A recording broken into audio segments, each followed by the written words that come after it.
We want to rise above all that. Seriously. We ain't got no choice. All right.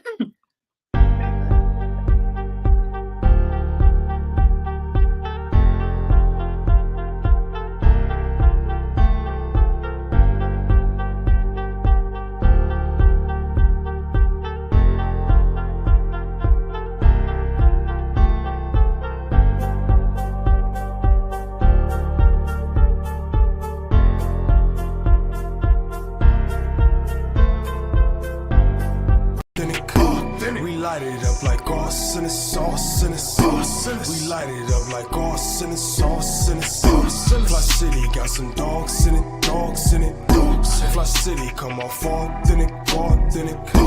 We light it up like sauce and sauce and sauce. We light it up like sauce and sauce and sauce. My city experiencing a transition from penny pinching, maximizing our dollars, multiply triple digits. I came a long way from baby jars in a project kitchen.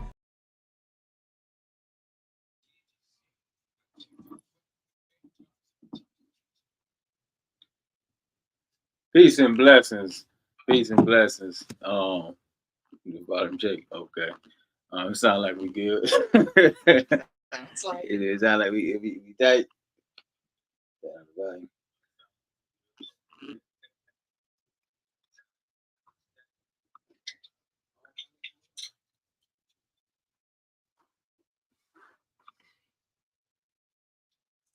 Yeah, everything's good to go. So we want to welcome you to another session of Fli-City Blackout.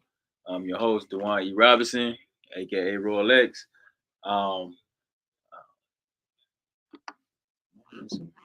There you go. Okay. And so we are here, first day of Black History Month. First day. All right. And we are here with our special guest, none other than the former mayor of City of Flint, and also activist here in the community, getting to it. Just a wonderful soul, Mrs. Karen Weaver. How you doing there, sister? I'm doing good. You looking glad to kick Black History Month off with you. I said, even though it's Black History every day, but in February we like to spice it up. That's right. That's what we're doing. That's what we're doing. And Queen is all. I know, right? You're looking rejuvenated and fresh. No, you should. You sure do. Look, I'm gonna have to get you a new picture because on the flyer, you see my hair is a little different. So I like the vibe, right? Hair is a little different. And so, but definitely though, it's the same spirit though. That's right. Right. I think that's the most important piece than anything, right? We are definitely just looking at the transitions that's been going on, not only in the city of Flint, but over the years, right? When you first came on the scene and was doing your thing, and everything was a vibrant time, and there was the energy around this city, right? And we were talking about. There's a whole lot around the city. It was. Yeah, it was. Mm-hmm. I mean, I go back to remember them days, like just hitting the ground with you and just kind of just working and just seeing just how people were just excited and just wanted to just do something, be engaged, right? That was just a beautiful thing. It kind of felt like Obama was running, right? You know what I'm saying? Real talk.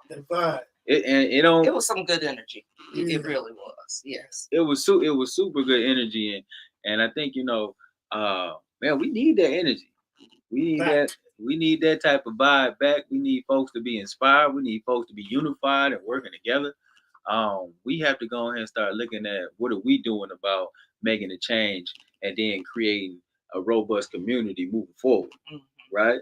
And so, some of those things is I miss. I ain't even gonna sit up here and hold you. I really do miss those times. I really miss those, those times of really kind of just getting things done here in the city. And we was in the midst of a water crisis, right? Back in 2013, I remember it was just one of them days, and it was a dark cloud, but folks are so resilient around here, and we saw the light at the end of the tunnel, right? So tell us, like, since transitioning and doing the mayoralship right here in Flint, and all the many things that you have done, even afterwards too, right? Tell us, where do you see Flint? But then also, for the folks that's online, because we do have a lot of young people too. So those, Hey. right? For those who are not, privy of knowing and understanding the work that Mayor Weaver has done, won't you capture some of those things that you did and some of those things you're working on? When I was in office? Yeah. Just give them so much going on just give them a background history about you. Because you Black history. Amen. Thank you. No, you are. So you got. People don't know that. That's history right there. That, never had that's a funny because I remember I never focused on it very much when I became mayor, that I was the first female, because we were in a crisis and I really didn't have time. And when people would ask me about it, I'm thinking, we can't drink the water right now. There were things that were going on that were interesting as a first woman that you would think would happen. A lot of things that they would do for mayors, they weren't doing. I said, oh, you don't do it now that it's a Black woman. But I didn't. Really? And a lot of people didn't know about some of the things going on. And they said, you didn't tell us that. I'm thinking we couldn't drink the water. So my priority was getting home rule back and declaring an emergency. And so we got that emergency declared and things started happening as soon as that, as soon as that emergency was declared, we started making some things happen in the city of Flint. And it was good. It was hard work, but it was worth it. Well, you saw, we started getting money coming in. We started changing pipes. We started hiring people in Flint. One of the things I always talked about was when you have a crisis, you have opportunity. Economic opportunity comes. And I wasn't going to let others come in and make money off of our crisis. And I knew that Flint needed to be part of that as far as our healing and just what we deserved. Right. And so, while what was going on was a terrible, awful thing, and it still is, because we are not through it. No, we are not through it. We're not. I wanted to make sure that we had opportunity, those economic opportunities that we knew were going to come. Yes, ma'am. And so to see those things happen, that was exciting and it was inspiring. And I think when you talk about excitement, that was part of the excitement. I mean, we saw us doing things. We saw us changing pipes. We saw us doing the education around home filters and maintenance and those kinds of things. We saw us packaging the food up. We saw us getting that water out after we got rid of the National Guard. So we saw us being a part of helping ourselves. And I think that was what gave us some of that excitement and some of that hope and that energy that you talked about. Yes, right. And people were starting to pay attention, not just to Flint, but to Flint, but also to what's going on in other places that look like Flint, as far as the things that are being done to us, whether we're talking about water, whether we're talking about economic dignity, whether we're talking about environmental issues that have been, placed upon us. So we were getting educated about some things and our voice was being heard, but it was uplifting other people in other places around the country. Right. And that was one of the good things. Because we knew it was about Flint, but it was bigger than Flint. Because I remember telling people, if they're going to do this to us under a national spotlight and coming soon to a neighborhood near yours, you better pay attention. Right. And people were paying attention. Come on now. And so that was one of the things that was taking place then. But people started looking at Flint differently, and people were coming to Flint, and they wanted to start doing business in Flint because of that energy that you talked about. We were able to bring things back as far as economic development was brought back to the city. That's right. We hadn't had that in 14 years. We had a factory come. We hadn't had one in 30 years. Right. So those were the things that were happening. And people were referencing Flint all around the country. And even when you look at what went on with this, the infrastructure bill from DC, that was because of Flint. That infrastructure bill that has come through, that Biden has put through. I remember meeting with Congresswoman Maxine Waters, or Auntie. And she said to me, there's going to be an infrastructure bill coming because of all of the work in Flint. Yes. And I remember when she said it, I was like, yeah, okay. And then it happened, and I thought, oh, this really happened. Yeah. So it was an exciting time, and it was really, how do you play a bad hand as well as you can? Come on now. And so that's what I was trying to figure out how do I play a bad hand, because we've been dealt a bad hand. It seems like we've always had a bad hand. It seems like that's just always it's the same old situation where we playing behind. Welcome to you. How you doing, James? We shout out to everybody who's tuning in and tapping in. We appreciate everybody. We're here with Mayor Weaver.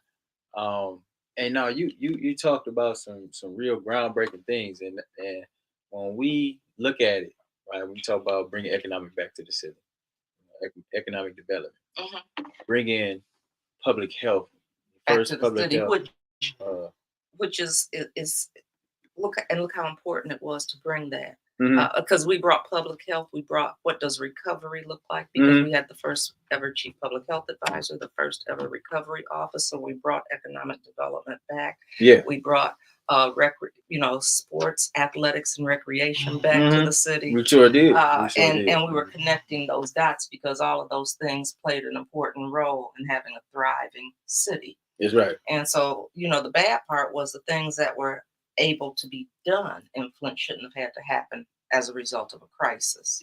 I said those were things that any thriving city has. I mean, we were getting playgrounds and parks and, some of them were small things, but they were important things. And some of them were big things, but they were things that made a thriving city. You know what? And, just even kind of speaking to the tune of some of those things, not to say like, you didn't, want to wear those things happening, but when you say it, it just kind of re-emphasize the impact that was made, right? When you're talking about being dealt a bad hand. We were dealing with a water crisis. We didn't have economic development. We were just coming out of receivership. That is a mountain to climb.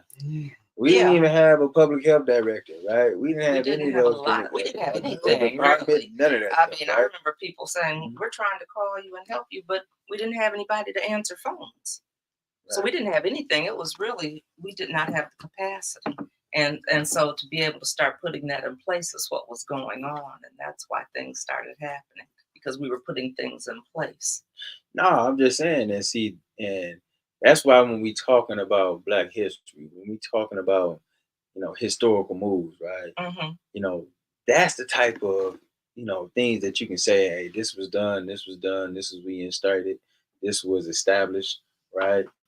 That's when you say like, okay, in the city residents, we was appreciative of seeing those type of activities take place. That's why I said it was a certain type of energy that was going on. Right? It was. You know what I'm saying? And so when I say like, seeing them firsthand, seeing all those developments being taking place, as a young person in this community, that's why it's so vital, right? To be involved, be engaged, know how a municipality works, right? Because a lot of people live day to day, and you may not understand you going without basic city services. Right. And, if you're not engaged and you don't know, if you're not in these meetings, if you're not talking to folks, then you don't know, what we can do. Exactly. And that you can and deserve to have a better quality of life. That's the key. And when you're talking about having a higher quality of life, that's important. And so when people are out here living, day to day, right? How we always say we live day to day. I'm just trying to make it, right? Right, yeah.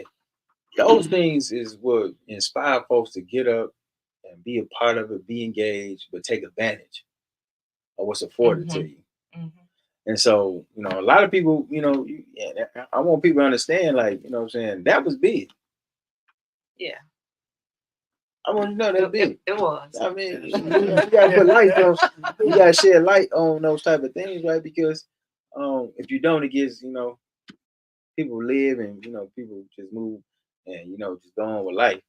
Well, I mean, one thing we know is Flint is certainly on the map. You bring a lot of people here. People are certainly on the map. You bring a lot of people here during the water crisis. Brought a lot of resources and money to the water, right, to the city, and helped out, passed out water, right? We was going to front line making sure folks had water, right? Changing filters, changing the pipes. You had a big hand in changing the main line. Yeah. How many main lines you got in the city? Well, we were looking at 28,000, and we wanted to know how many of those had to be changed because some were lead and some were galvanized. And so that's what we were looking at. And how do we do this in the way that is quickest and cost effective, but quickest first and safest. Safest. Right. And so that was important. So to do the great work, right? And put the city back, at least, to the point where, we in a position to thrive. Right. The things that, I guess going on into the community in the city today, right? I don't know if people understand, like, how we are right now, right? The state of Flint. The state of Flint currently. I don't think they know that. And to, I guess elaborate on, just moving forward in life now, being the mayor, and then you also, after the mayor, you were, in DC. The African American Mayors Association. How did that play out? Because, that's African American mayors all around the country. Correct. Right. So. And they had a big hand in helping me and Flint. Okay. And so it was nice to be able to serve in that role for the time that I was doing that and helping them out for that time period while they were looking for somebody. Did you like the role? Was it something that you said, okay, I like you was able to connect with all these different black but mayors. I knew them. Right. And they had my back, and they had Flint's back, and African American mayors had. They made sure that I was in front of certain audiences, that I had access to certain information and to certain resources. Right. And, just put me on a platform so people could hear about Flint. And so we could get people to come in and do things. I mean, you think about it, we had an infrastructure conference in the city of Flint. We hosted the U.S. Conference of Mayors for their water summit here in Flint. And so it was, putting me in those places so people could learn about Flint, because I knew if they came to Flint, we were going to be able to get something from them. No, a lot of times it's attracting folks, the people that you need, right, to be able to, come together, have these conversations, but then do something about it. Yeah, right. Because if you're not at those tables, right, in front of them, right, telling them why this is important, of course, you don't get it. Nobody knows what you need, right? If you're not there, right? They think mouth can't get fed. That's right. Yeah, in a sense. And so I was busy with that because I said, I was going to make sure people knew what was going on in Flint and what we needed. See, I think, and even now, like, that's important, for folks to be at the table. That's why I always say, there are a lot of different tables, though. There are so many tables people need to be at. I've been traveling a lot lately. In fact, I've been in Jackson, where I went to school in Mississippi. I went to Tougaloo. Shout out to an HBCU. I told you Mississippi has a player, but I've been down there because they have water issues going on down there in Jackson. Right. And one of the things I told them is it doesn't make sense for me to come here. And we have 2 HBCUs down here. We have Jackson State, we have Tougaloo, and I'm not talking to some young people. I said, and we're not connecting these dots. I said, because what they did, I said, it's not a coincidence that Flint would have a water crisis and Jackson, Mississippi would have one. When you look at the demographics, when you look at the issues and the challenges that we both of these cities face. I said, that wasn't a coincidence. And if we don't start connecting these dots and speaking up, these are the things that will continue to happen. It was funny. I remember I was over at Jackson State, and it was with the black journalists. I can't remember the actual National Association of Black Journalists. Okay. And there was a guy from the EPA, and he said, "Oh, it's my friend Mayor Weaver." And I'm thinking, okay, first, we're not friends. And as he told them, because we're not. We weren't friends. Did you know the EPA? From the guy from the EPA, I knew him. He was the same one that had been in Flint, telling us the water was good, and was in Jackson, telling them the water was good. I said, and so they just get shuffled around. And so, no, we're gonna clear that up real fast. We are not friends. Look, I had a barber down in Big in Jackson. Called me just yesterday. We used to be on the club scene around here, Flint, right? He said, "Rodney, man, I told him what we was doing here in Flint." He's like, "Man, you guys ain't here in Jackson." So I said, "You can fire them up in Jackson." He said, "Don't you know the same issues y'all got in Flint with that water? We got right here in Jackson." They're right there. And he was telling me. And so when that man sat there and said that, that's the same man that was in Flint. Telling the same thing. Yes. And what guy was that? I have to get his name. If I heard it, I remember it, but I can get it. But it was just, I said, if we're not, I'm not going to come down here if I don't get to talk to young people. I said, because there are so many tables that we need to be at. And it's, in elected official roles, but on certain boards, in certain career paths that we tend to not go into. So it was letting them know that you need to be in these places. In all of these places and all of these different kinds of jobs. I mean, I would go to conferences around water and infrastructure. It might be out of 250 people, it might be 5 Blacks there. I said, but there were jobs that I didn't even know about. You know, you don't even think about those kinds of jobs. Right. To lead your children, say, oh, you might want to consider this. That's right. And so it was letting them know that there are a whole lot of tables that we need to be at and a whole lot of spaces we need to be in. But what's happened in Flint and what's happening in Jackson is also happening. And I can't remember the name. There's a town in Texas. Louisiana is happening in Louisiana. I mean, it's happening in communities that look like Flint. And if we don't start coming together. You created me a job. Truck driver. Remember when I came and sat in your office? Yes, I do. You said, Rodney, I'm gonna give you a truck driver job. We had the pods. Yeah. And we go drop the water off. And we go drop the water off at the pods, the truck driver. And people would come from Baltimore, Pennsylvania, all that to see how we were doing. We was the pilot. And we were the pilots for many things. For many things. They come with their suit ties, briefcase, and just watch. Right. I rock with the mayor in Jackson, man, the brother and his father. Definitely heavy hitter. You know, my family is actually from Vicksburg and Jackson, and you know, Edwards, Mississippi. I was just down there for Thanksgiving. We go down there every year. But Mississippi is a whole different type of beast, right? It's a little behind as far as like when you talk about movement and activity. In Jackson, there's still a lot of racism take place when they create that independent court of Mississippi. So Mississippi has a lot of challenges. But the things they were talking about, I said, are they talking about Mississippi or Flint? You think it's a correlation between the two? Yeah, I can't. I didn't know where they were talking. I said, you were talking about Flint? But is that because the things they were talking about were the same things going on here. It doesn't matter if it's there, if it's here, if it's in Baltimore, what down in it doesn't matter because they're doing the same things to us. You know, they may dress it up a little bit differently, but it's the same things, and that's why we need to be talking to each other about what is going on. And that was one of the things I wanted to make sure I was doing, is saying, okay, they're telling you that, but that's not accurate. Here's what you can do. And here's what you can demand. And sometimes they need to hear that. Right. Because they didn't, sometimes they don't even know that. Right. And when we talk with folks down there in the South, right, they have a different perspective, right? I think up here we're a little progressive. That's why I'm saying, like, if you're talking about, because I think we kind of progressive up here in Flint. And Mississippi is a little, I think it's not saying it's behind. You know what I'm saying? It's like it's coming too. But they got a lot of structure and some systems that they need to challenge and change. And that's why when you talk to them and you tell them, we do too. We do too. There's a whole lot of systems in place right here. That's why we're in this situation that we're in, is because of the systems that are in place. No, you're right. You know, it's so important for us to come together, man. We can't afford to be looking down on each other, man. This thing is so way bigger than us.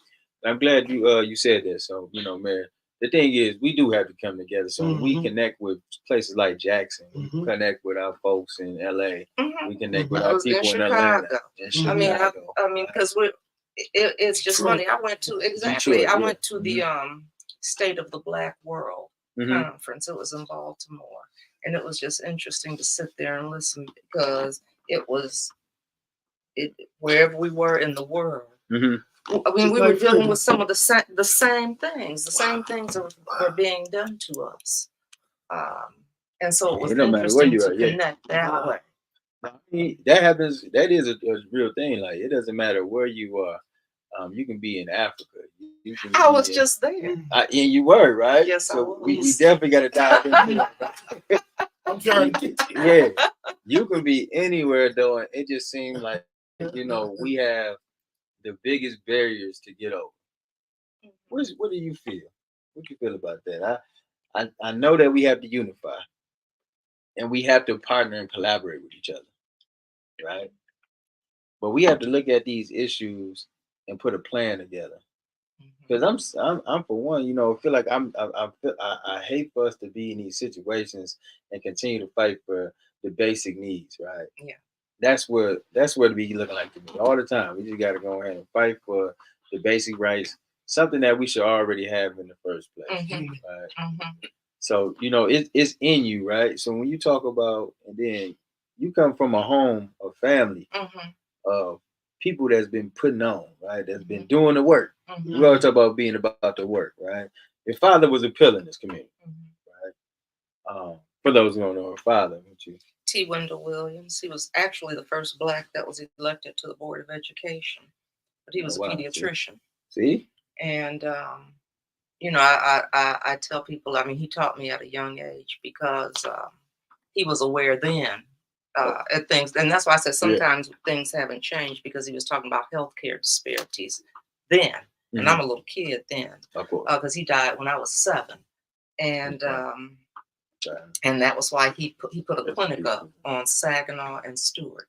It was the T. Wendell Williams Clinic, and everybody in there was Black. All the doctors were Black. All the doctors were Black. The pharmacist was Black. The lab tech was Black. The dentist was. Everybody was Black.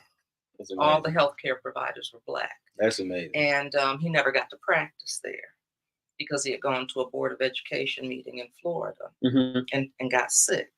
And you know, and sometimes we think, oh, certain things will keep certain things from happening, but it didn't matter. He was a pediatrician. White colleagues would not treat him and said, you got to go where Black folk go, and that's what they do, is give us substandard care. And so we die. You know, well, I don't know if they're mistakes or not, but the wrong procedure was done, and he did not survive that. Really? I never knew that background. Thank you for sharing that too, because I did see Williams School growing up. Yeah, that was my dad. I grew up looking at that every day, and you just dropped the bomb on me. I remember that, you know, as a kid, seeing that, and still today. Yeah. So that was named after my father. That's deep. And when you talk about the disparities in healthcare, man, that is the quality. That's the quality of life, right? That we are still facing, And we are facing it, and you know, and that's one of the things when you talk about when you came in, those are the things that you tackle, right? Because if you're not getting adequate healthcare, then it takes off years of your life. And I don't think we really realize that. A lot of times we don't go to the doctors, or we don't have access to the healthcare. We can't get the medicines, go see physicians, things of that nature, right? And that's just a very, very unfortunate thing in a country like the United States of America, one of the richest countries. And when we do get to the doctor, sometimes we're still not treated fairly. We're not treated adequately. Our concerns aren't taken seriously. Because of systemic racism, right? So when you know, like other countries, some countries like Libya at one point in time had free health care for everybody, right? This country should be in a position to be able to provide, you know, not just Medicare and Medicaid, but some, you know, a quality level of service. Because even when you have those type of, you know, when you have that type of service, or you have that type of health care, you're still not being treated as someone with Blue Cross Blue Shield. And that's the disparity. Like, you know, you see that. So somebody who may need that certain surgery, or, you know, need this medication, they're not afforded the opportunity because it's not going to be paid for. And capitalism is a monster. You know, and it's just crazy that, you know, we in this country still have to deal with those challenges. Yeah, but we do. No, and we've done. It's not, I mean, it's in healthcare, it's in education, it's in jobs, access to funds. If you want to have a small business, be an entrepreneur, we're treated differently across the board, in housing, all kind of things. You know, Flint, you know, a little bit of Black history. You know, Flint was on the front line for fair housing. See, a lot of people don't know that, you know, the sacrifice that was made. You had the folks back in the day wanting to be able to have free choice of where they live, right? which is, understandable. I think to me, though, I always felt like we were strong when we were all together. When we all lived in the same quarters. Like, like when you're talking about the historical St. John's neighborhood, there are a lot of our people that came up in, but they was close knit. They worked together. Everything that they needed was in that neighborhood. Yeah. I mean, that's why 470. Right, exactly. 475 came through and destroyed that neighborhood. And it's unfortunate because a lot of people don't even know that neighborhood existed here in the city. You know what? I had to go to the library yesterday for something. They have a St. John Street art exhibit downstairs. Have you seen? I went down there to see, and it was very nice. Yeah, no. And I think McCree is doing a play. Oh, really? Oh, really? Yeah, I can't remember the name of it, but it's there about the Saints of St. John or something like that. What, you know when? You know when? Really? Okay. I didn't know that. I'm glad that definitely. Yeah. Another bomb dropped on me. I don't like putting names out there. But she's a black attorney, been an attorney for years around. Female told me, Rodney, what people don't understand, like Mississippi, at least you know where they stand. Up here's the worst. And I would tell people that. I said, at least when I was there, I knew where. Okay, I'm not going there. I know not to go there, but here it's a little bit different. But guess what she told me? You talking about when he's in Mississippi? Guess what she told me, Really? Guess what she told me? She said, Rodney, Genesee County is the most racist county. Yeah, they do say that. Yeah, no, they do. They do. Texas, Mississippi, Louisiana. You say Genesee County? That's why I said when they were talking about some of their issues. I said, "Are you talking about Flint?" They do say that Genesee County is one of the racist counties. Yeah, coming from her, I had to, because she looked coming from her. You had to believe her, huh? Where's she coming from now? I know she ain't dropping no jive. I was like, man, you. But the thing is, though, that's everywhere. So you might think it's just Genesee County. No, I know. Yes. Like that, yeah. I never knew. Well, there's no doubt there's some things that need to be addressed, for sure. Yeah, so and I guess that's what I'm hoping, because the thing is, we want to leave this, but definitely shout out to everybody who's dropping in the chat, and dropping knowledge. They're dropping all type of knowledge in the chat. Big shout out to everybody in Mississippi. We got some folks in. Please make sure that you like, share, and subscribe to the channel. If you haven't had the opportunity to like the show, make sure you like the show, because that's definitely support. We have to have our own outlets and our own structures. Because if we can't tell our stories, this is not going to be told. Somebody else will tell it, and it'll be all wrong. Exactly, and this won't be on ABC. This won't be on NBC. None of those type of things. But when you're talking about the historical value that Flint has had, when you talk about the impact, the contribution that we made to civilization, we have done a lot, right? So we don't have nothing to feel down about. We don't even have to feel ashamed about. It's the thing that we've always been learned. We always been known to make something out of nothing. Right, with everything that goes on around us, right? We talking about what's going on in Mississippi. I know they're gonna rise and thrive one day, right? Just like we're gonna do here in our city, in the community of Flint.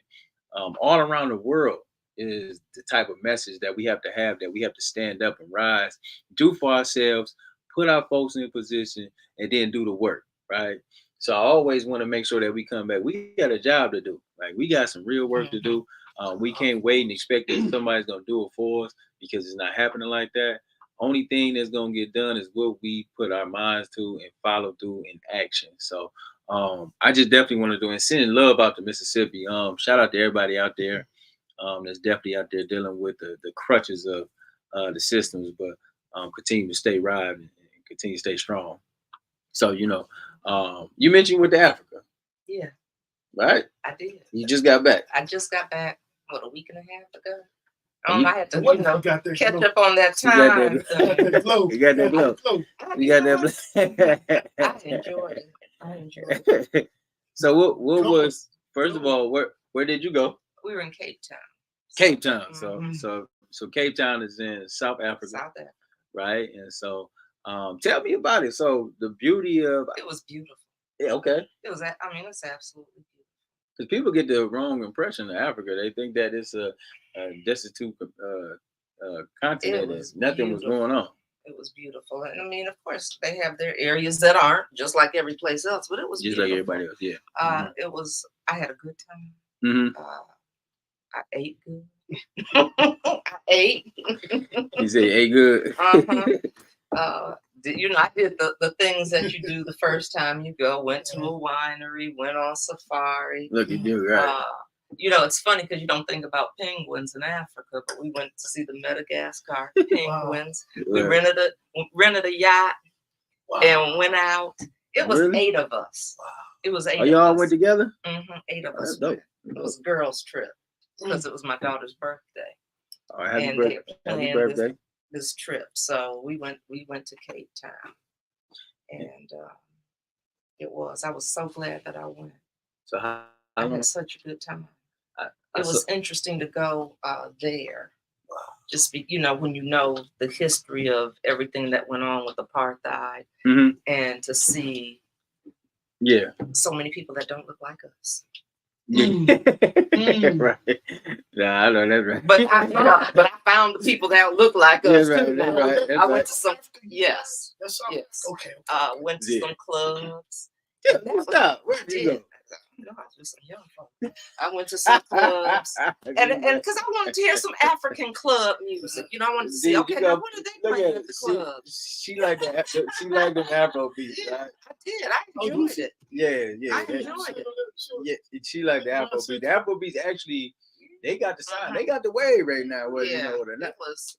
Like Burna Boy and all them coming up. Yeah, they doing numbers. Yeah, they doing numbers. Right? Did you listen to what I sent you? It's Afro beats. I don't know if that's it's reggae, Rasta. Okay, I rock with that too. Yeah. I rock with that. So it was nice. So you got a chance to let your hair down and went to the beach. Of course. Just how long were you there? Not long enough. Like 8 days, 8 days. It was a good one. I could have stayed a little longer. Yeah. And you know, I said I do have one regret. That I didn't go sooner in my life. Well, you know, some people live their whole life, they never have an opportunity to go. I know. But I do. I said, ooh, I didn't know what I had missed. See. But I'm going back. I'm gonna go back because it was just, you know, and I remember one day and I told them, I think the thing that touched me the most was one day we were walking down the street. And these guys asked where we were from. And when we told them, they said, welcome home. And I mean, I stopped right in my tracks and I walked back to them. I mean, because I was like, wow, you know, thank you. Thank you for saying that. It just put so much on my mind. And going there, I remember we went from Detroit to Amsterdam. And I had an exit row, so it was plenty of room. And Amsterdam to Cape Town. And I had an aisle seat, but it was like, this is so uncomfortable because it was tight back where we were. On the way from the U.S. to going from Amsterdam to Cape Town. Oh yeah, for sure. And I said, on your ride from U.S. to Amsterdam, I had an exit row, so it was plenty of space. Did you fly on? It was Delta and then KLM. But the point I was going to make is I said, okay, flying back, I was going to go from Cape Town to Atlanta, which is a much longer flight.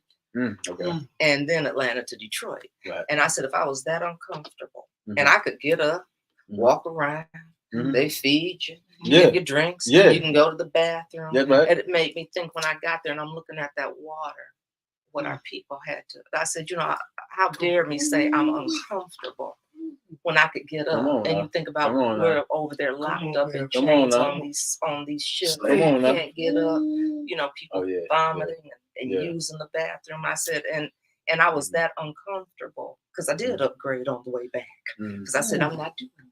Yeah. But it just made you. I can't be stiff like that. But that song remind me of that. It's Ship Ahoy by the OJ. Yeah, I know you didn't listen to it before your time. Ship Ahoy. OJ. I know that song. Yeah. Now you know what? Because you know. I know he said, but look what he just said. Ship Ahoy. No, he said your time. He's trying to tell me because I know you old. That's what he just said. Your time. That's okay. No. I'm playing with you, but I'm claiming it anyway because I'm all right. Yeah, I'm all right. Definitely was Nah, it ain't- disrespect. I was playing. right. But you see, I said I'm claiming it too because I'm That's here. right. You were well. But it just hit me, you know, and I was sitting there looking out at that water and I thought about everything that our people had to endure to get here and how strong they had to be because I was very uncomfortable. I was like, man, this seat, you know, it was an aisle, but those were just regular. It was a tight flight. It was a tight one. Yeah, it was a tight one. And so I said, I'm not gonna do this coming back. I'm gonna upgrade. And they couldn't, but it just put all of that into my mind of the strength of who we come there you from. go. You better know it. The strength of who we come from. And it did when they stopped and they said, welcome home. You know, because we're walking down the street. And I stopped and I had to go back and talk to them because I appreciated them saying that. Now, you know, you bring me back to, so when I went to Egypt, I flew from New York, JFK to Cairo, Egypt. And that was on the Egyptian air. So when you're talking about having a wide space, everybody got TVs. It's like a party on the plane. It was like Soul Plane for real, like 3.0. Yeah, it was a huge plane. Yeah, but the thing was, everybody had room. Everybody was, you know, walking around, hanging out, talking and kicking it with folks. It was just a good time, especially you know that you're going over here and you going over here and some of these people going over there and you might, you know, connect with them. It was good to build with them. It depends on the flight. What do you mean? Yes, because going from Detroit to Amsterdam was just like you said. But from Amsterdam to South Africa, a whole different beast. It was different because there was a whole bunch of people on that flight. It was about 6 black people. Really? It was about 6, and 4 of them we were 4 of them. Right.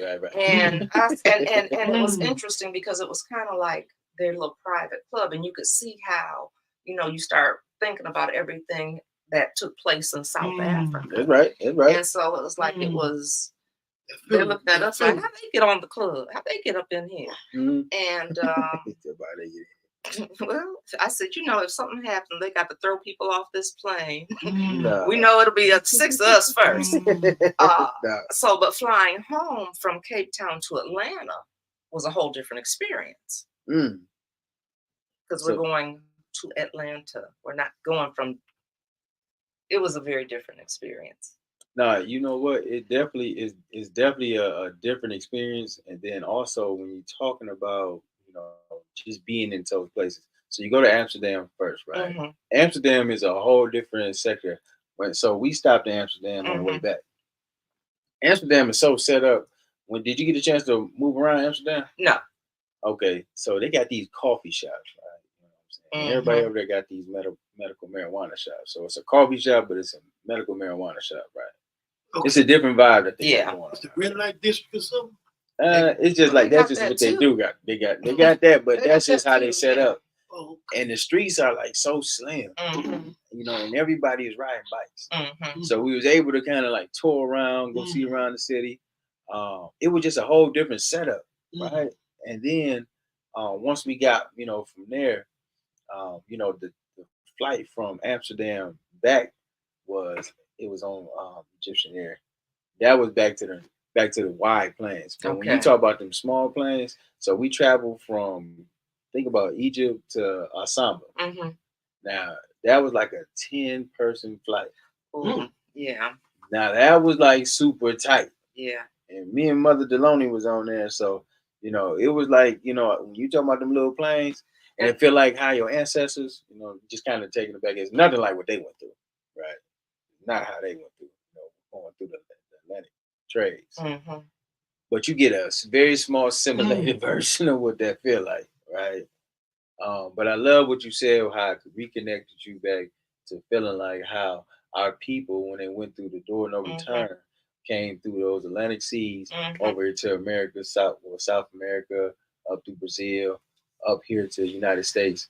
It's just a very small thing, but I love how we reconnected and kind of understood what they went through. I mean, if you don't think about that, conditions. Right? If you don't think about that when you're looking at that water, shame on you. How do you not? And then think about the tribes that said, like, you know what, I'd rather die than be in bondage. Mm. That's powerful. The ones that overthrew the ships, Mm. so they killed them. They killed the ship, the pirates, right? Yeah. And then just kind of really jumped overseas and like, man, before they ever be in bondage, and that's how strong they was, that they rather die. And they linked together, didn't they? They was linked together. I'm like, man, see that's what's powerful. That's where we come from. We come from powerful lineage, Yeah. and when you realize the people that come over here, it just wasn't just regular folk. These was the kings and queens and high priests. These were prolific figures that found themselves trapped and then sent over this way. So we got a strong lineage. That's what I was trying to get to. We come from very strong and I'm blood. gonna go back and find some more. I know that's right. And you said you're gonna really, wear that? Morocco. I think that's where it's next. I want to go to Ghana next. Alana just went there. She went there last year. Ghana is, in 2020, it was the year of the return. So they're giving Black people land. So if you come over there, real talk. You come over there, they giving you land, setting you up. You ain't gotta pay property taxes, none of that stuff that we be doing over here. You get now they want you to come back home. That's what the beautiful thing about it. Yeah, when he said that, I said, I do. I hope to have the opportunity to go back. You will. Yeah. You will. Yo, King, how many times you been? I've been 3 times. I was in Egypt. I've been to Egypt. And you know what, Queen, when I was out there in Egypt, I was hanging too, right? I'm riding camels. I'm hanging out at the belly dancing club. It was going down. It was just a whole vibe, right? Yeah. It's a whole different situation going on. Drinking Egyptian Hennessy. It was just amazing, right? Yeah. It was just like, and when you talk to them folks over there, our people over there, they so glad to embrace you. They so thankful that you even came back home. They see you. Then you start talking, and they know that you from, United States. Well, I did eat some ostrich while I was there. That's some new stuff right there. I didn't understand. It was good. What it tastes like? Ostrich. Chicken. No, it didn't taste like chicken, but it was funny. I was like, didn't I just see you on the safari this morning? But I said, we talking about it tastes like chicken. Why do everything gotta taste like chicken? I wanted to taste it. I know, right? I'm not gonna have ostrich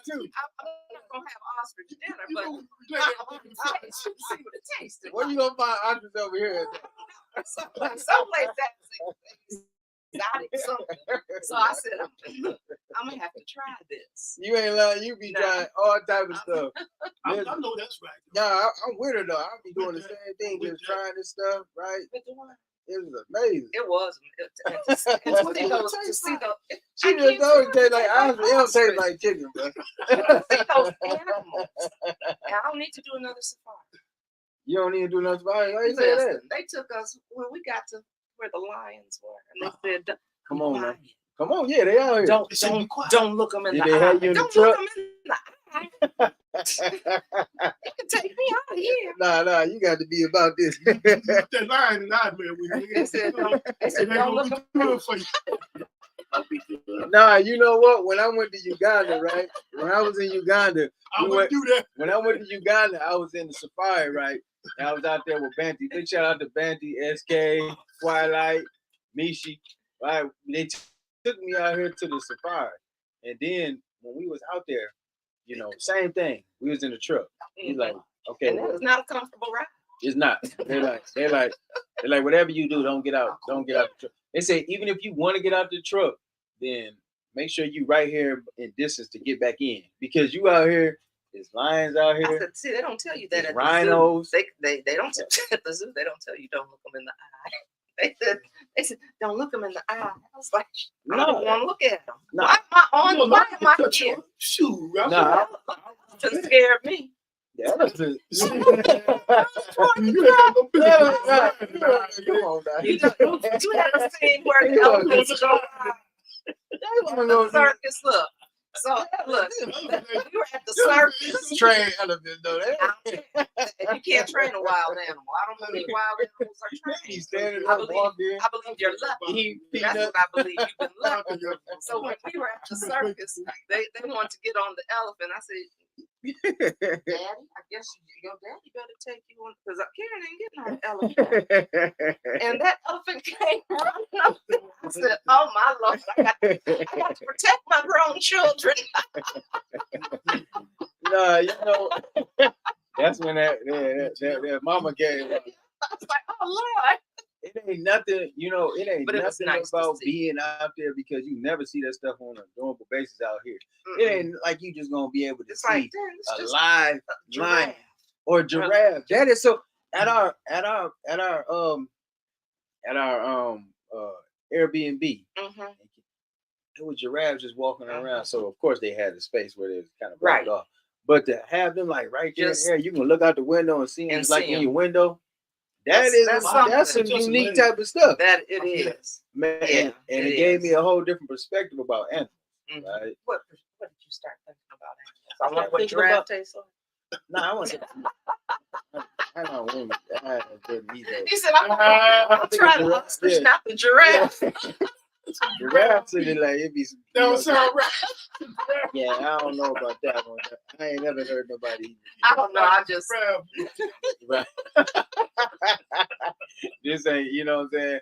I'm not saying I wouldn't try it, but you know, I was just looking at animals and being like, you know what, how connected we are to animals. Right? You look at animals and a reflection of humans, right? You can kind of see the connection, right? How they made it with each other and move with each other. It was like amazing. So I was like, man, this is some deep stuff. And to watch them with the babies and to see like that. a mother. Because I took a picture of it was a zebra with two babies. I said, oh, that's because it was me, Adrian, and Alana. I said, oh, that's me, Adrian. Take this picture of us in animal form. We wild and peaceful too. You know what I'm saying? Just like animals. We wild and peaceful. Yeah, but you kind of made the correlation between the two. So, okay, this is some nice stuff. But it was wonderful to see those kind of animals. Because I would never see those. Even I don't see those at the circus. You know, you don't see. I see the elephant, but I don't see the giraffe. No, you know, you'll see lions. I'm so glad those things were asleep. I didn't know what to do. Tigers back in the day. Yeah, but you don't see those particular animals. Not them. At the circus. I see. I didn't need to. I see. No, them gorillas. I didn't need to. Them gorillas kind of cool. I actually be watching them on YouTube, but they kind of cool how they be operating. Like the little gorillas, they be running up on the silverback. He just playing with them and tossing them around and they trying to whoop on them and stuff. It just remind me of how Junior be messing with me and stuff. Don't be telling me no wild story. You really smoke the blunt.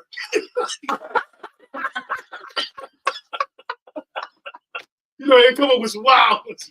I've been me and the gorilla got This show has just gone down. No, don't take that out. You know what I'm saying? It's already done. I hear playing doing all that with the gorilla. Now I wouldn't even disrespect the animal life. No, but it's just a different vibe and a different feeling when you see that type of stuff. And then like when we came out when I was in Kenya, we was coming out to the truck, and we coming out to our vehicle was a minivan. Tell me why it was a monkey sitting on the car. See, that's what I'm talking about. Sitting on our car. So of course we just standing. So what you trying to check y'all? Nah, we just standing there just waiting until we was gonna see if he was gonna jump off or not, right? You don't know, man. You don't know how to. Yeah, you don't know. But they walking around like cats. They walking around like cats, like they just like cats be walking around. They walking around like that, like how we have cats over here walking. You see a cat like. No, what I'm saying is, they walk around just like a regular. When you walking outside, you might see a cat run past you. We walking outside, it's a monkey walking past you. It's like that. That was fascinating, and to be able to be right there and there. Monkey habitat, dog. I guess so. But I'm just saying though, that was some unique stuff. Yeah. I really always wanted a monkey back Bubbles. Oh man. No, man. I did want a monkey back in the day, and that just brought me back to some childhood. You know, to see some monkeys, out here in the mix. So, you know where are you going back? Right? You know I'm going back. Where do you want to go next? So I want to go to Ghana, Mm-hmm. but then I do want to go to either Tanzania, Nigeria. There's so many places to go there. I mean, it's just, Yeah. and that's when you realize how huge Africa is. Right. I mean, it's just huge. Right. Mm-hmm. It is. It is. I didn't know these all countries, man. Yeah. Yeah, no, the whole continent is Africa, and like Kenya, Uganda, all those are countries. It's huge. They countries. Those Yeah. are countries. Mm-hmm. Mm-hmm. And then I want to go to Ethiopia. Mm-hmm. Gotta go to Ethiopia. Mm-hmm. I had the blessings of going out with Dr. Anthony Browder. Mm-hmm. So he gave us a whole ancient Kemetic study tour for 3 weeks about Egypt, which is ancient Kemetic. Okay. When you hear Kemet, Mm-hmm. that's what they talking about, right?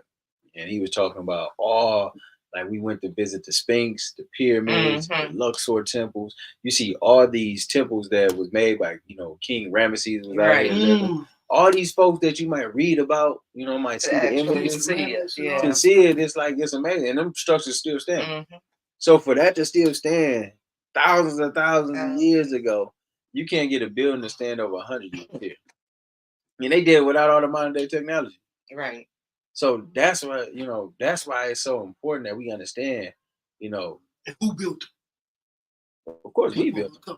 Our ancestors built them. People of color. But that's why it's so important to understand the significance of Africa.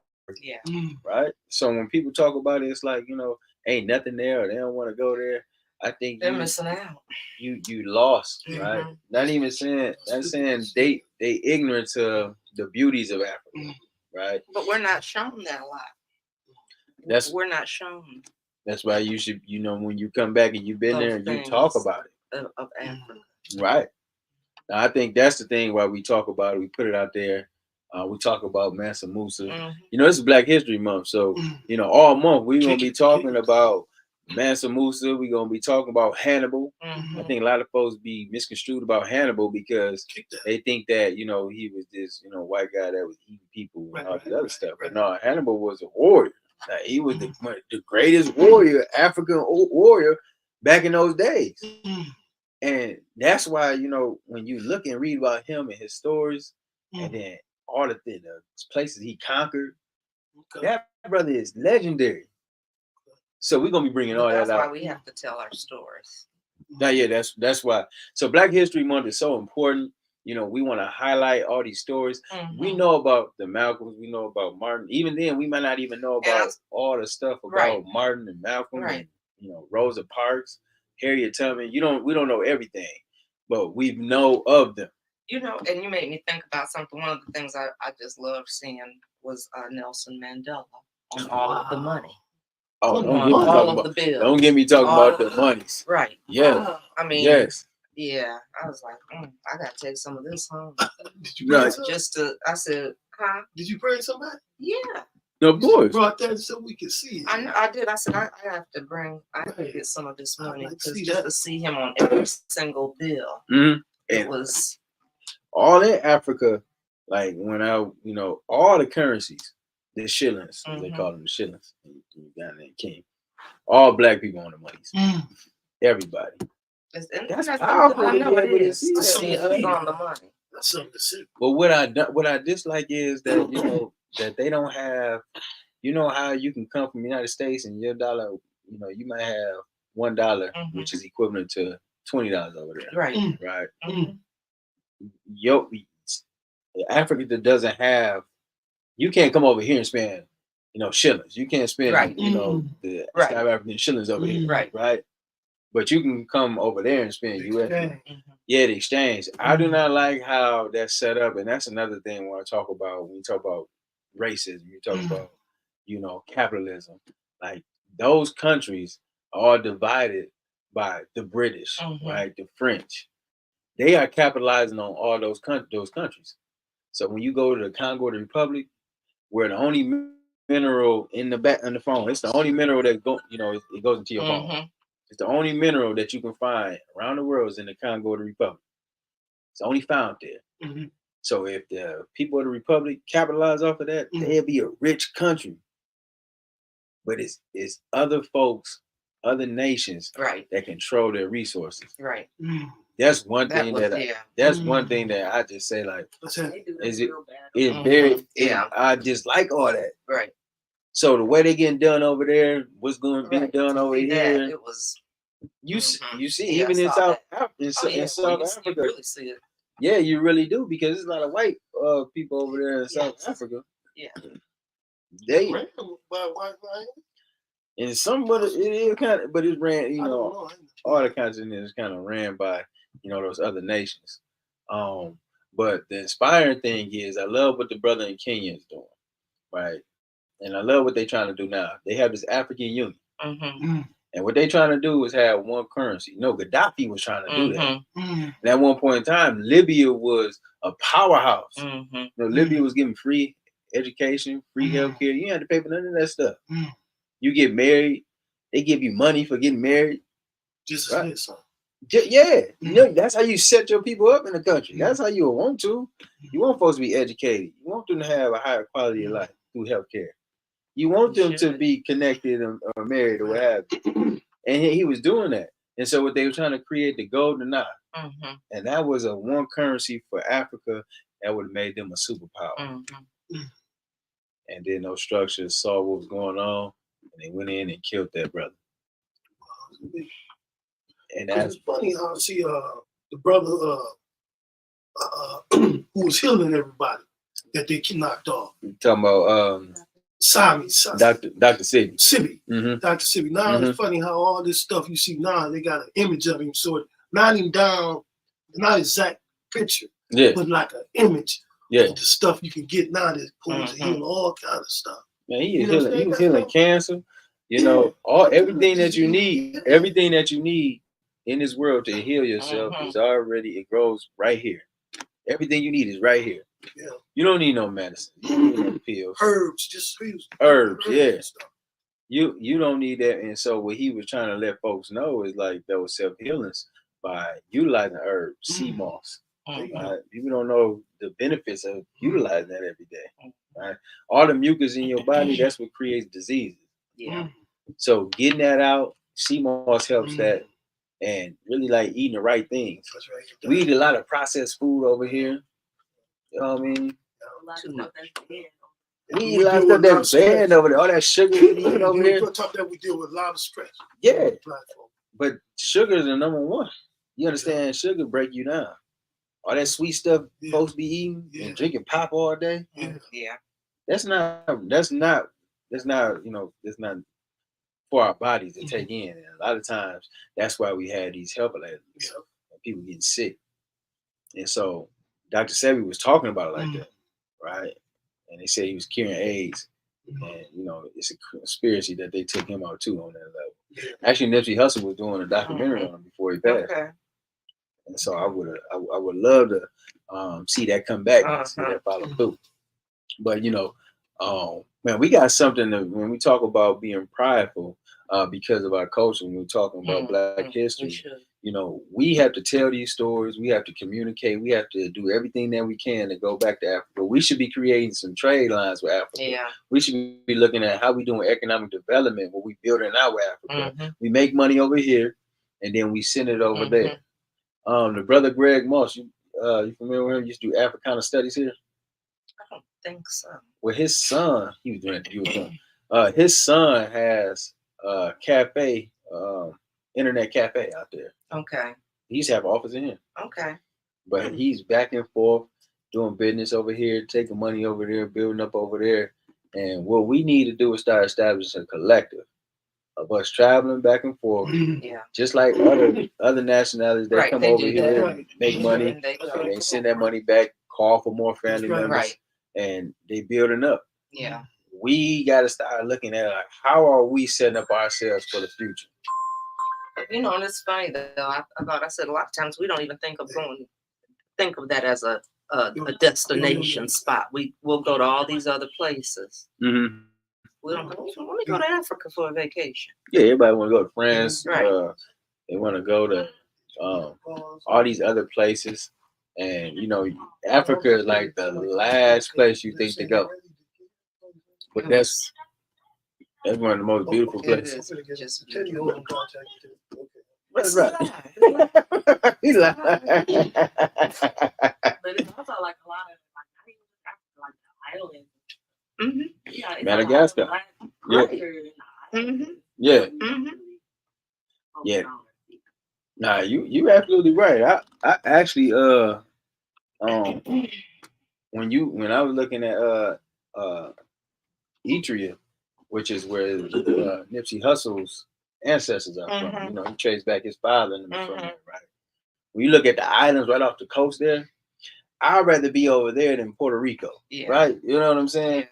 Than trying to go ahead and be doing all these other things. But that's what I be talking about. Folks be ignorant to the fact of what's out there, other than Dubai and all these places that everybody try to freak. So, you know, I hope that when we're talking about all this history, we're talking about the culture, this should be empowering. Yeah. And we should take that type of spirit back here at home. We should be looking at it like as a collective. We are a group. Whether we know it or not, whether we like it or not, we got to be together. We got to be as one. And then when we start operating and moving like that, stuff going to change for us. We ain't going to be divisive and divided all the time because we're going to be looking after each other. We see the value in one another. Right. And that's what, you know, that's what it did for me going and seeing all these different things. It's like, you know what, how can I go back home and then, you know, feel like, you know, I got to go against my own people? Like, that is crazy. Actually, we have to be unified and working together. So I'm just hoping that, you know, it's inspiring us here in a little bitty city Flint, right? That people want to go back home. They want to learn about, you know, they want to learn about the history. And I ain't talking about the last 400 years. I'm sick and tired of talking about the last 400 years in slavery. Our history did not start in slavery. Right. We got to stop drilling in our kids. I'm telling you, when you talk to the children today in schools, the education system, all they know is slavery. They don't get nothing beyond slavery. I didn't know nothing about none of this stuff, you know, coming up. My teacher told me Christopher Columbus discovered America. And so when I found out the truth, you know, I had to go back and find her for that. Like, why would you tell me that nonsense? No, I'm just saying. I know it's real too. What the heck? Yeah, got me all the way messed up. And that's why you got to be knowing your stuff. But then, once you know who you are, and you have self-love, then you can be able to know how. You ain't on that silly stuff. Because you know what the real is. Listen, this Black History Month. It's Black History Month. We celebrating. We want to make sure that we understand our history. It's the first day. We got 29 days here in February. Oh, yes. Going in. Leap year, huh? It's a leap year. It's a leap year. Make sure you everybody like the show. Everybody like the show. Make sure you share it and subscribe. Right? Make sure y'all do that too, right? The thing is, like, we want to be empowering, not just for the month of February. Right, exactly. We want to take this every day of our life because Black History is 365. That's right. I said we just spicing it up in the month of We February. just spicing it up, and we're gonna continue to keep spicing it up. But we want to continue to keep using this energy that, you know, we spiced up right now for February. Make sure we carry that out all year. We need to be a part of Juneteenth. We got Juneteenth. We'll be celebrating 52 years of Flint County Juneteenth, right? That's right. And, you know, giving reverence to Dr. E. Hill DeLong. That's right. Right? For introducing this concept to this community. We talk about Kwanzaa, right? We just celebrate Kwanzaa. Right? We need everybody involved in Kwanzaa every year now, right? Because Kwanzaa gives us them basic principles. Yeah.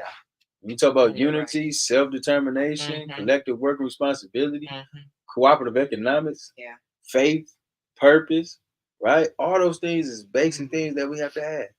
So we practice Kwanzaa the day after Christmas leading up to the 1st. And then, of course, we got Juneteenth. We have to be about Juneteenth this year. Last year, we did 11 days. right? It was a lot. It was a lot of days. You know, there was a lot going on. There's a lot going There was on. a lot going on. There was a lot of Good. stuff happening. Good, yeah. And we need more. Because they used to celebrate the whole month of June. Now we just trying to get back to those days and to that reverence, right? But the thing is, Juneteenth will be this year. We're looking to start on the 8th this year, and we're looking to run to the 19th. So if you all want to get involved, if anybody want to get involved, we meet on Mondays at 5:00. You know, if you got, we got an hour to spare. I know everybody busy, but if you got an hour to spare to be able to be on these meetings to talk about what you like, what value you like to add to Juneteenth. We do meet on Juneteenth. Maybe we should put that in the chat too, because that's something that we are planning for right now. We just had our first meeting Monday. Okay. Right. So we need you to on there, man. Absolutely. I'm getting the fumbling fingers. See, you see how he put me on the spot? Yeah, right. That's what I'm saying. You too, Mike. What the heck? See? Yeah, Mike, yeah. just called him out. Yeah. Man, listen, we need, especially y'all young brothers. I'm always part of Juneteenth, so I ain't worried about it. Yeah. You didn't see all Juneteenth last Yeah. Where were you at? You don't What's remember up? me directing the traffic out of there all Mike was just coming down the street. I don't even think he knew that Juneteenth was going on at the time. Mike just blasted around. Mike coming down like he ain't even He's like, what is all this going on right here?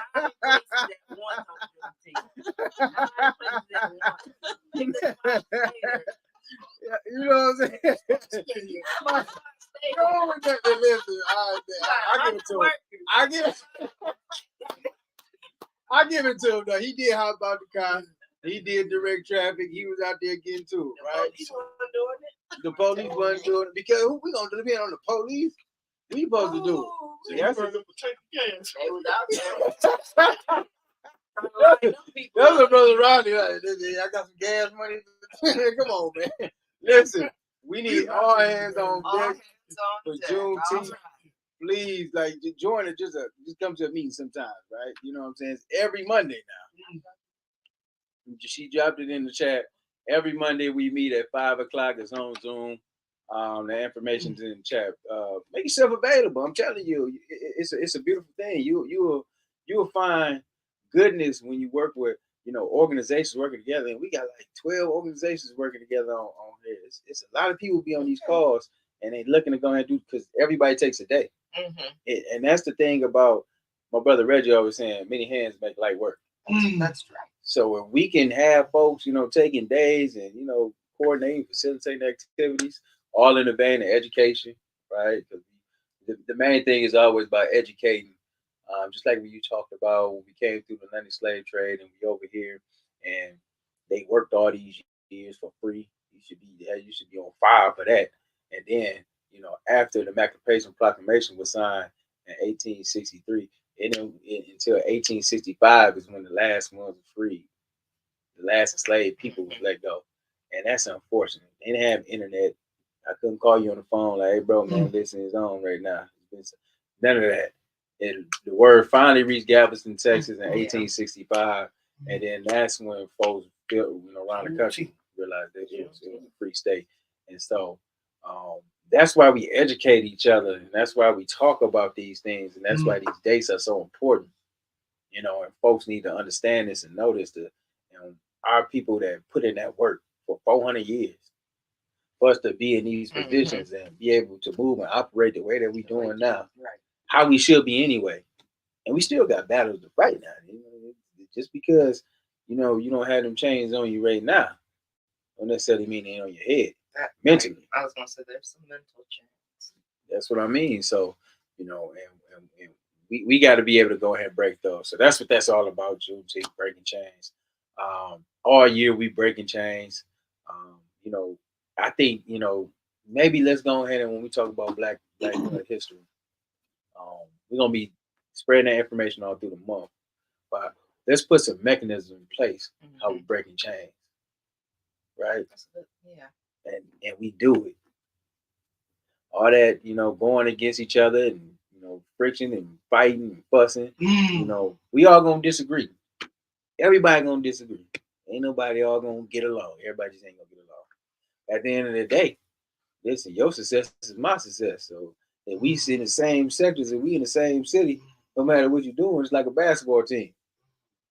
We all on the same team. You might be the point guard, might be the small forward, but listen, we here to win.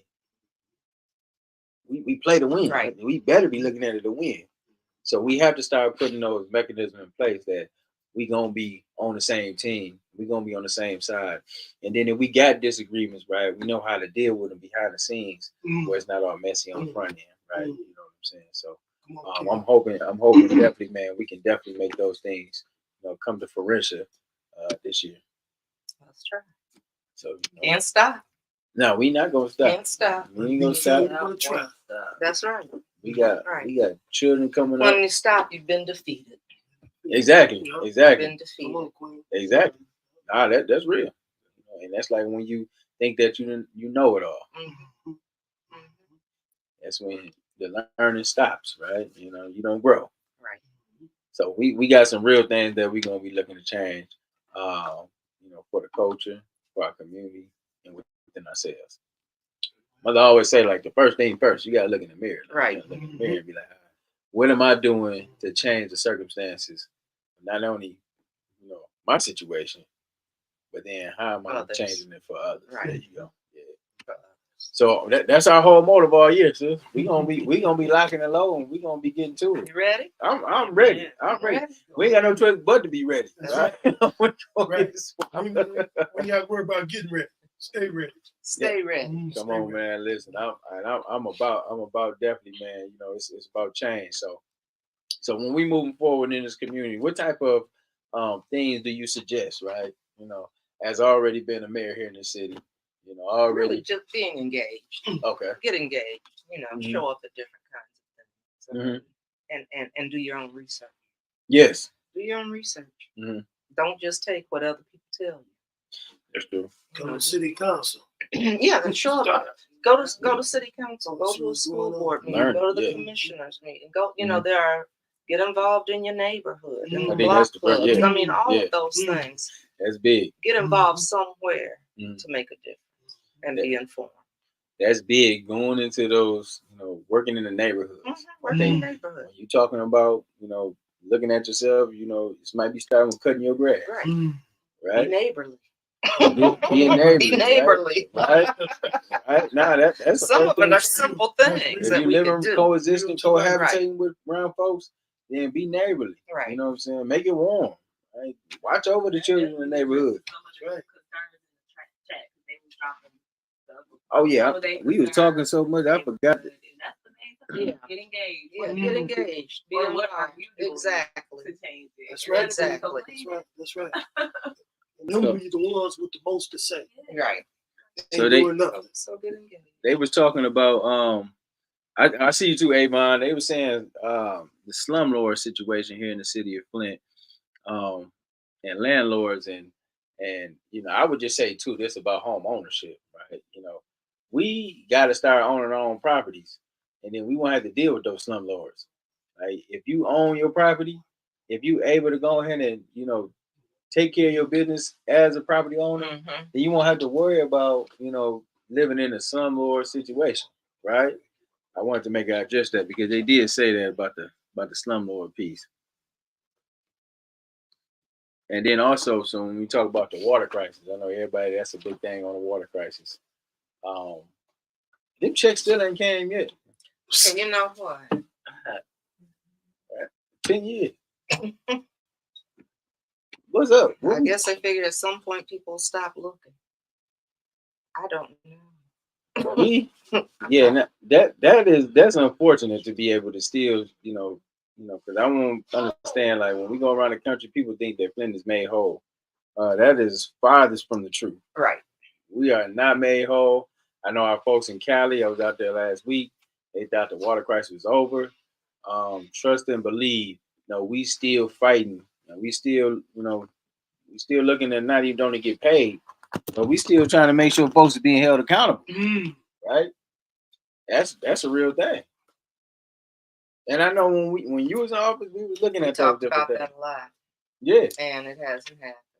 And we ain't heard nothing ever And since. that's why I've said if they will do to us what they've done in a national spotlight, think of what they're going to do in other places. So Absolutely. when that's going on in all them other states we named, Flint was like a poster child. We should have been making sure that we was setting that mold and educating them about some of the things that we've done over here in Flint and helping them through Right, their exactly, crisis. exactly, because learn from what we've been through. That's right. That was one of the things I would tell people Right. was don't let us go through a crisis and not learn Right, from Flint. right. You know, right. there's some things that don't have to be repeated, and some things you can just cut through when you see. Yeah, Oh, okay, I didn't know we could do that. yeah. So So we got a lot of work here in the city of Flint. I know we still trying to go ahead and get through this crisis. Once again, I got to put the plug in. Make sure everybody is liking the show. Be and sure to thank you share. for inviting me to the show. I appreciate you coming on, bringing all this light from Africa and all this good energy, right? Because you feel like a different person coming from Africa. I ain't gonna hold you. I'm still on cloud 9, so it's something that's about you, and people see it in you because now you exemplifying that. When I was in the Sphinx, when I was in the pyramid, right? You got to climb in the pyramid. When I went in the pyramid, when I finally got into like the center place, they call it the center place of the earth. Everybody was like praying and meditating, just crying and just taking it all in. And, I was eating the dirt. I was just taking it all in because it was you never know when you can get back. Right. So you just kind of like just really just embodying it. Yeah. That same way that I felt when I was in that pyramid. When I came out, it just seemed like it was just a light. Because it's a certain type of energy that's it. That's a transmitter. So people think just a pyramid. No, it carries a certain type of energy, 45-degree angle from the sun. So when it's hitting it and it's activating, that's what they was doing back in the day. So when you come back here to like the States and things of that nature, you just look and feel different. You do. And people can Feel different. can see it in you and see it on you. So I know you just like, not only do you feel good about, being there, but you also bringing that back. And so You can't help it. You can't help it. You can't help it at all. And when you get there, you just have to stop. I just have to stop and take it in. And thank the Most High. Because I said, I am here. I know, right? That's exactly how to come off the plane. It's like, oh, I'm here. Mike, you gotta get ready to go next year, man. Yeah, no, I'm planning to go sometime soon. We got a lot of work to do here. Shoot. Yeah, real. Yeah. We're gonna do work. We're gonna do work here. So, but I like what you were saying about us coming together and starting to take our money back over there to build up. well, we better That is do it. one way to do it. We better do it. And there are people that are doing that. Yeah.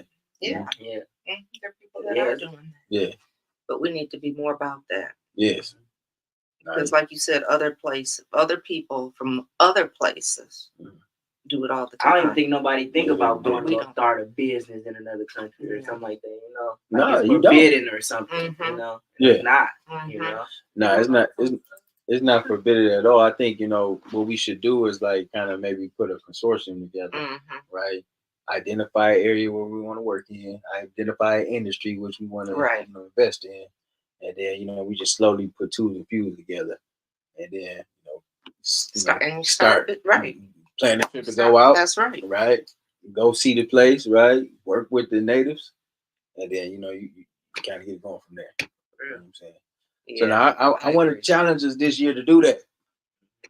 Yeah, let's do it. I know you plan on going back. I do. Maybe we can put a group effort together. Group trip. I know Mother was talking about going back to Egypt. I think later on this year. Okay. But Wow. I was following Akon plan for a minute. I haven't heard nothing else about it though. He built the whole city. Is it done yet? It's done. He even put the lights in. No, So he got the know. light. He bought the land. Got the lights going. Right. The development, housing, and all that stuff is in play. Okay. So it's on stages. Yeah, yes, in stages. He ain't doing no music. He ain't, you know what I'm saying? He thinking about. Now that's something I'm looking to see.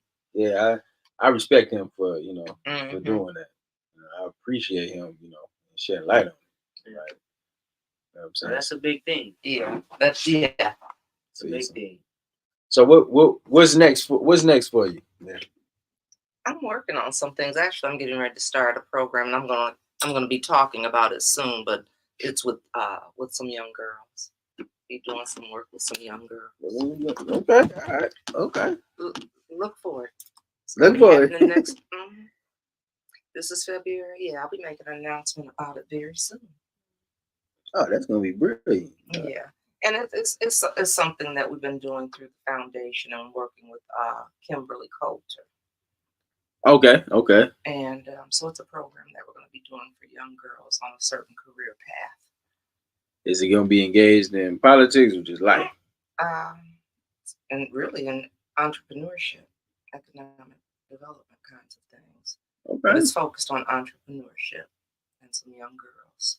So. All right, I think that's actually I think more or less maybe when you kind of ready to roll it out. I'm gonna let you know. Yeah. We can definitely. Because I'm excited about it. You got to be excited about it. Excited about And I just figured, so we'll start it in March. It's Women's History Month. We're gonna be working with young ladies, so it's gonna kick off in March. You know what? Let me know first thing. And then maybe we can bring you and the ladies in and we kind of talk about it, promote it, and say what's going on and see how we can support it. Okay. It'll be good. Dude, you need to tap in with that too now. It'll be good. Take it with you too. Take her to Africa with you. See? I'm looking forward to it. Yes, so you'll be hearing about it very soon. Beautiful. Well, I just appreciate, I appreciate, you. I appreciate us. I appreciate, the work and the impact that, that has yet to come to fruition, right? And, I just want, nothing but the best. So you always been a phenomenal soul, man. And always, ever since, back in, I always felt that about you, man.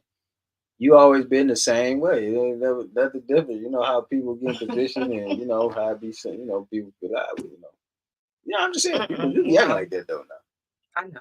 But you always. I said, you know what? I said I'm not going away. That's what I'm saying. I'm not gonna stop working. That's right. I may do it differently, but I'm still doing it. Come on now. I'm still doing it. I said because I may not be in this seat, but it doesn't mean you can't do it from this one over here.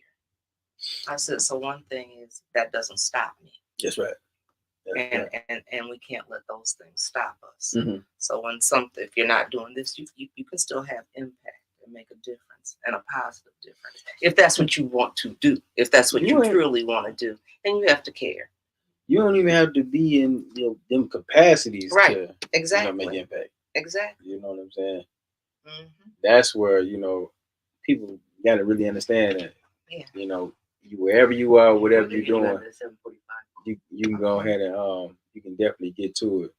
I see we checking the time, so yeah, she on the floor with it. Mayor Keith. She on tour. What you saw? No, he didn't. Come back from Africa. I got the 745 call here.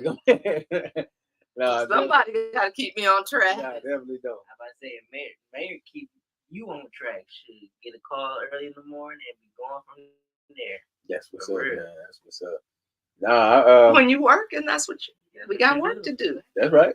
No, and keep that going. That's right. And anyway, and it takes us all to do that, and so that's what we all have. And I think we all have a responsibility to do that. Yes. We all have a responsibility to do it. Yeah, come on now. Now, do you feel like anything else left in politics you're gonna get into? Okay, so what time is my call?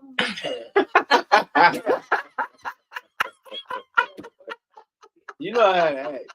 That's fine. I had to ask. We anything you just. I don't have anything to say about politics. As far as that goes, vote. Go vote. Please go vote. Please go vote. Goodness gracious, we can't remember. Go vote.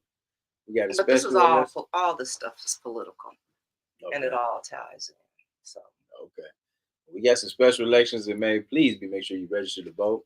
Getting out there, tell a friend, take a friend, because those are very important. You got those city council down there. You want to make sure that you have some light beams on there because that's the co-equal branch of government. You might want to make sure that they're doing the checks and balances. And you need folks that's working on behalf of those folks and those constituents in them wards. So you got the 7th and the 9th coming up in May, and you may even potentially have the second ward, right? With I think they got the recall going, so I think they got I think that's in motion. Whatever the case may be, regardless of any, make sure that you are ready to vote. Make sure you do your research. Make sure that we have viable candidates, right? If you're going to go into politics, if you're going to get in position, if you're going to run, make sure that you first and foremost, you qualify, right? And that doesn't necessarily mean you don't have to have art education. But the thing is, if you're willing to learn, it don't matter if you're just a young person, just want to do something, make a change. You want to be connected to the community. You want to be able to have the heart for humanity. You want to be able to learn from those ones who did it before, so they can enlighten you on some things, right? And we need you to definitely stay on the constituent side. I can't stress that enough. That has always been a thing for us. So we want to make sure we ain't voting at just 11% no more. But we are taking it up to 60, 70, 80%, right? And everybody can say, like, I voted, I had a voting democracy, right? I'm here, I have a voice. Go to my elected leader and be able to talk about what I like to see in my neighborhood, right? And then the primaries in August with the general in November. So we really want to make sure that they play a part. But if we had our finances together, though, man, we wouldn't necessarily, didn't matter who's in office because we'd be stakeholders. Right? We'd be stakeholders. People would have to come see you because they need your support, they need your influence, they just need you on board. So. This year, let's get our money together. Let's get our voter count up. Let's be united, right? And get engaged, please. And let's get engaged, right? So you heard it first, right? You heard it first. Part of it. You got any parting words you like to tell the audience? We did parting words, and I think what you just closed with was really good. But be part of it, Be part. Mm-hmm. Okay, well, and we all have a part to play. We all, we all got a part to play. We're all necessary. We all got a part to play. We all gonna, don't ever think that just because you're not, you don't know too much or whatever. All you had to do was just come around. That's right. And everybody has a role. No matter if you're on the bottom of the totem pole, you want to make sure that you are there and available. So how we close the broadcast out, we do a little Wakanda out, right? You know what I'm saying? Special. This is special for Black History Month. We might have to do something in addition to Wakanda, right? For Black History Month, right? We'll think about that and we'll come back to you. But we appreciate everybody for tapping in. Be sure to like, share, and subscribe to Fli-City Blackout. Appreciate everybody who rocks with us and continue to keep watching the broadcast, who supports us in the community and neighborhood. We will be back at the city council meetings to help support the activity downtown. We will be out there advocating on behalf of the people in any way necessary. We are working at our senior centers this month. We got some youth events coming in through Black Lives Matter. Our Black Lives Matter chapter in LA said, "What's up?" Oh, okay. So, I was just out there hanging out with them. They just bought a center, right? So, and they own it, right? So I'm very proud of the work that they're doing out there. Freeway, Freeway just opened up his dispensary. I saw. Yeah, I saw. You remember that was a long time coming because we were talking about it like years ago. I was watching you, and I had my T-shirt on. Really? I still. But that was like 5-6 years ago, right? Social equity is what we're talking about here in the city of Flint. We talk about social equity programs. It's in Detroit right now. We're looking to bring it here in our community. Shout out to Freeway Rick for getting that dispensary going up there in LA. He had his birthday party too. It was a blast. Next time you got to come out for that. And he'll be back here in the city of Flint too here soon. So let me know. I definitely. He already looking for you. So. So we gonna keep it pushing. We're gonna keep going through. Man, we gotta have you back when you got a situation going on. You want to do the rollout, right? Okay, and then until then, we're gonna tap in with you. We tapping out. Fli-City Blackout. Kind of forever. Yeah, no, that was man, I had a good time. We light it up like sauce and sauce and sauce. We light it up like sauce and sauce and sauce. Fli-City got some dogs in it, dogs in it, dogs. Fli-City come off authentic, authentic. We light it up like sauce and sauce and sauce. We light it up like sauce and sauce and sauce. My city experiencing a transition from pen and pen.